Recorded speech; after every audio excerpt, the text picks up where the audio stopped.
What's up? What's up? What's up? What's up? Where am I supposed to look? I think over there. Let's see. I don't have a chair. A lot of our house is like under construction. Let me prop this up. Okay. All right. I think we're good.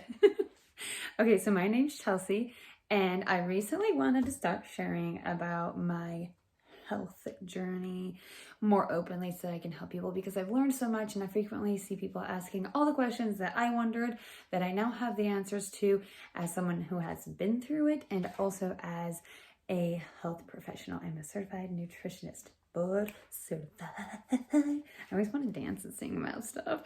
Okay, anyways, so the big thing that my biggest struggle is hypothyroidism and or Hashimoto's. A lot of people have two in the same. Not everybody has their hypothyroidism advance into Hashimoto's, but it is very common. So if you have hypothyroidism, definitely want to check your antibody levels to see if you do have any Hashimoto's activity going on. Oh, also, disclaimer, I'm not a doctor. I already said that because I'm a nutritionist. But anyways, okay, so here is the thing that happened with me. I'm going to take you back to like my little personal experience. I'm still not exactly sure where I'm supposed to look. I think I got it. So if I'm looking all over the place, it's fine. Okay, anyways, I have my little notes here just so that I can remember all the things that I want to say. So for me, my biggest problems of the last decade, I guess you could say, started after I had my first baby.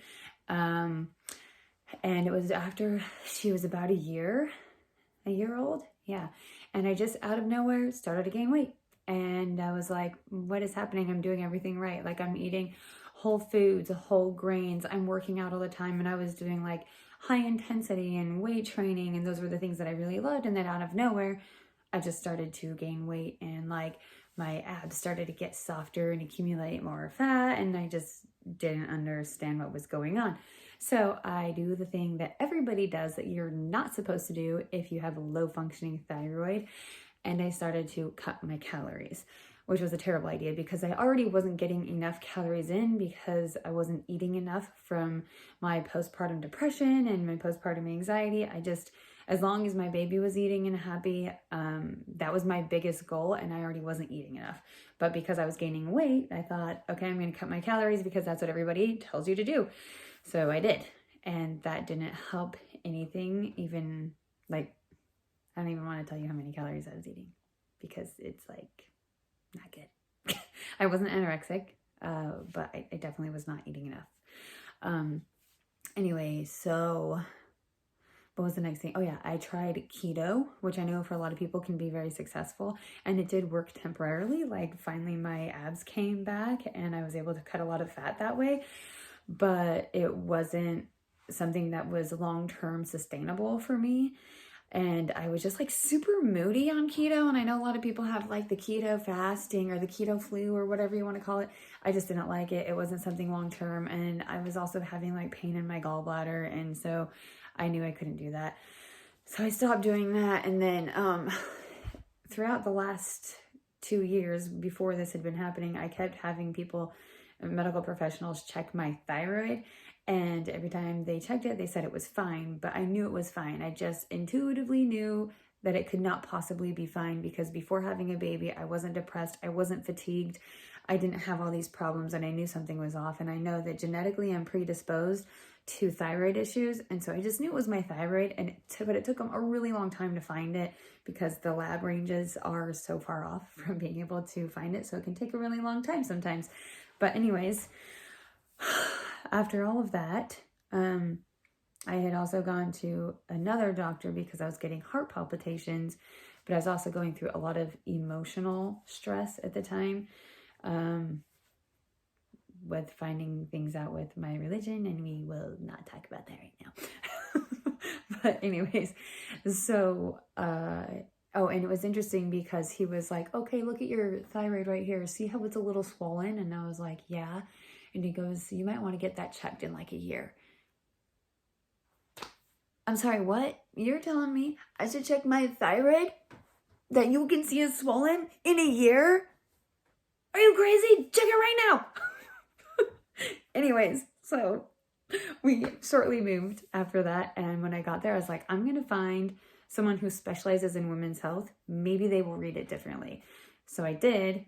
And they finally found what I told them was there. And I was so excited to find it. But it was also really like sad. You know what I mean? You know what it feels like when you finally have answers, but it's still really devastating and sad at the same time, because it wasn't just my thyroid. I also found out that I had an autoimmune condition with Hashimoto's, which is actually extremely common in women, especially childbearing women. So anyways, I found those answers, and then I talked with the dietitian there because I wanted to lose the extra weight I had gained, which wasn't a lot. It was maybe like 10 pounds, but I didn't want it to escalate into 30, 40, 50 pounds, because I know that when you gain weight, it's harder to get it off than it is to gain it, right? So I met with the dietitian, and we did a metabolic test to test how fast my metabolism was. And you just breathe into this little tube and it measures it. And sometimes insurance will cover that. Sometimes it won't. Sometimes it will only cover it if you have certain health conditions. And mine fell within the parameters of that with hypothyroidism. So she did that metabolic test. And when she looked at it, she looked at me and she goes, "This is the slowest metabolism I've ever seen in someone your age." And I was like, that's the last thing I want to hear. And so that was really devastating to me, but I was determined that I was going to change that, because I wholeheartedly believe that our bodies are meant to heal. They're meant to recover. If we give our bodies those tools to heal, then we can be better than what we're feeling now, even if it's just like a little bit at a time. So when I got that news, I just like sat in my car and cried. It was so devastating, because I was like, I don't want to just keep gaining weight forever. Like, this is so hard. And anyway, I determined I would do everything she told me to do, plus my own things, and see what happened. So here's the fine line with hypothyroidism. You cannot work out excessively or heavily, or you will gain weight. So I know a lot of gurus out there, fitness world, health world, will tell you to hit it hard and do really intense workouts and do lots of weight training. In some cases, this is true, but it also depends on how healed your thyroid is. And at that time, my thyroid was not healed enough to be doing HIIT workouts.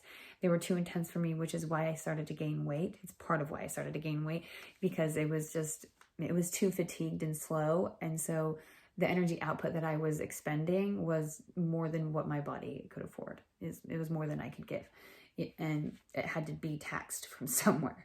And so and I also wasn't eating enough, which those are the two main mistakes that people make: not eating enough and working out too much, which basically gives your body the signal and the message that you're living in a famine, there's not enough food, and you're having to exceed the energy expenditure that you actually have.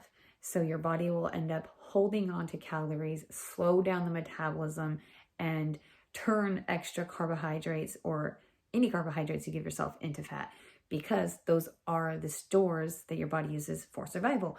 So makes sense, right? When you think about it from like our bodies have evolved to help us survive.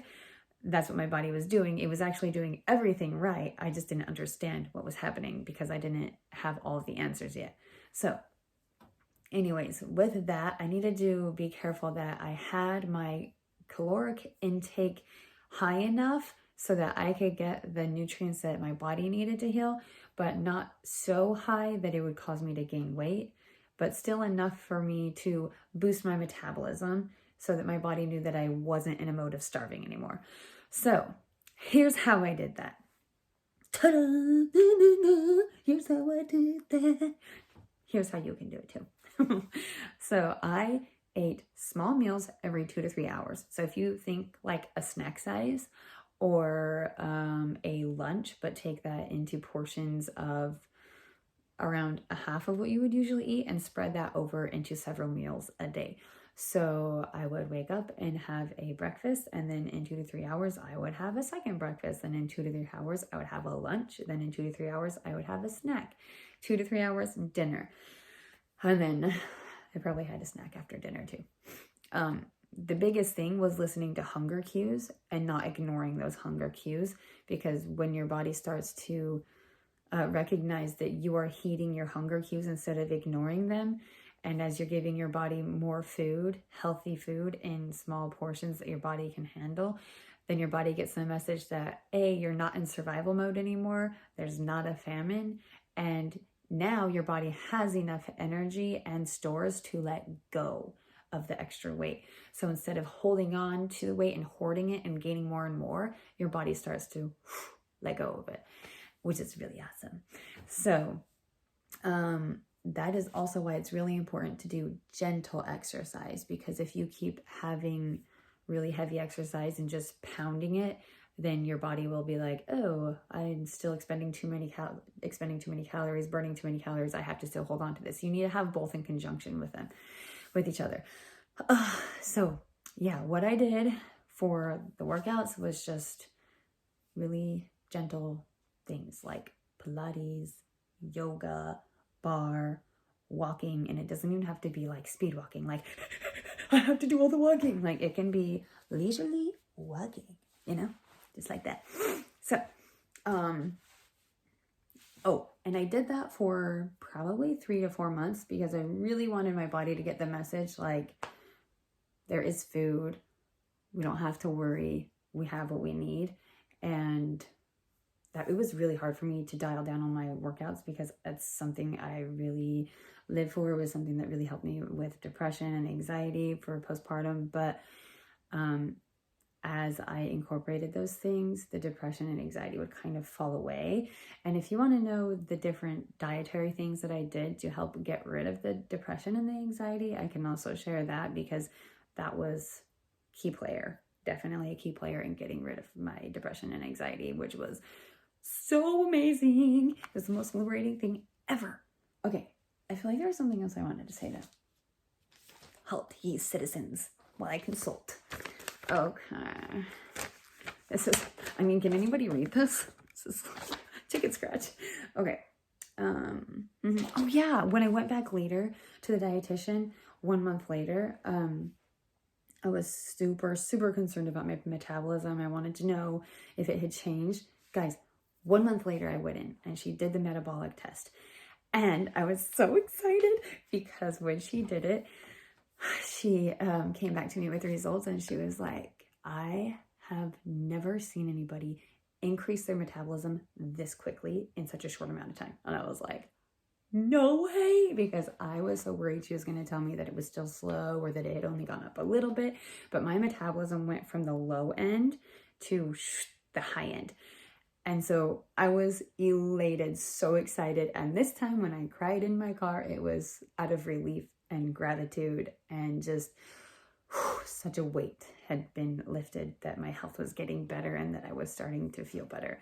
So that was really amazing. So I continued to do that for a few months. And then as my metabolism regulated, I started to have bigger meals and snack when I wanted to. The biggest thing was to heed my hunger cues and to drink a lot of water.